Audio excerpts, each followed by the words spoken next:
Uh, Thank you everyone for coming to our roundtable. We're very excited to have all of you with us here. In fact, we're just discussing, we complete 10 years in Singapore tomorrow, and it's just a coincidence, it wasn't planned. But we set up an office in Singapore in August 2005, just end of July, August 2005. So it's been a very long and very exciting and interesting experience we've had over the past 10 years, going through various phases of practicing Indian law in Singapore. India is a complex place to do business. The regulatory and the tax system is not that simple as you will find in some of the other countries.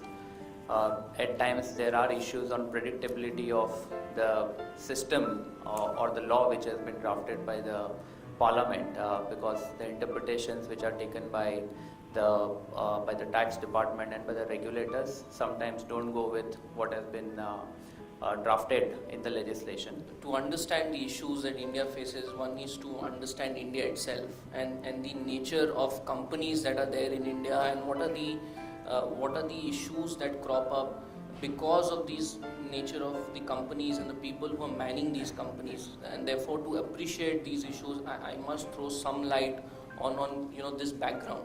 Now, unlike the Western economies where you have large financial investors, private equity investors, dispersed shareholding, India has, most Indian companies have a controlling shareholder which is commonly referred to as the promoters. Now, these promoters are mostly reluctant sellers. Either the company is in a distressed situation or the promoter needs finances for some other reason. So, they have certain emotional connect to the asset.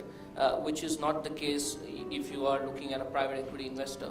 So therefore, to understand the regulations that are there in India and to understand the issues, it's very important to understand who the sellers are, the profile of the sellers. We all know today litigation risks in tax are massive, and when you're talking about tax demands, you're talking in terms of billions of dollar demands today. In fact, the tax demands in India are higher than what you see anywhere else in the world, right? So litigation risk is a big issue. Now these bonds are structured in such a way that one, there is an interest component, and two, there is a redemption premium component. Your interest component can be as low as 0%, and it can only have a redemption premium component, and the redemption premium of the bond can be linked to the cash flows in the company, right? So in that sense, it can work like a structured equity instrument. Thank you everyone, and let's now head to the foyer for some tea.